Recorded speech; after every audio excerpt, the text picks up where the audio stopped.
5 iyun su təsərrüfatı və meliorasiya işçilərinin peşə bayramı münasibətilə Cəlilabad rayonunda tədbir keçirilib. Bayramla əlaqədar olaraq Cəlilabad rayon icra hakimiyyətinin başçısı Rafiq Cəlilov və rayonun su təsərrüfatı və meliorasiya sahəsində çalışan idarələrinin kollektivləri Ulu Öndər Heydər Əliyevin abidəsini ziyarət ediblər.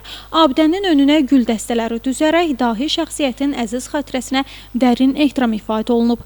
Tədbir iştirakçıları su təsərrüfatı və meliorasiya sahəsində çalışan əməkdaşları peşə bayramı münasibətilə təbrik edərək onlara xoş arzularını çatdırıblar. Qeyd olunub ki, rayonda su təminatının yaxşılaşdırılması, meliorativ tədbirlərin vaxtında icrası və kənd təsərrüfatı torpaqlarının suvarılmasının təmin olunması istiqamətində mühüm işlər görülür. Su təsərrüfatı və meliorasiya sahəsində çalışan kollektivlər isə göstərilən dövlət qayğısına görə minnətdarlıqlarını ifadə ediblər və fəaliyyətlərinin bundan sonra da uğurla davam etdiriləcəyini bildiriblər. Sonda Ulu Öndər Heydər Əliyevin abidəsinin önündə xatirə olaraq kollektiv foto çəkdirilib. Cünay Hüseynova, İlqar Mustafayev, Yusif Əliyev bugün informasiya proqramı üçün.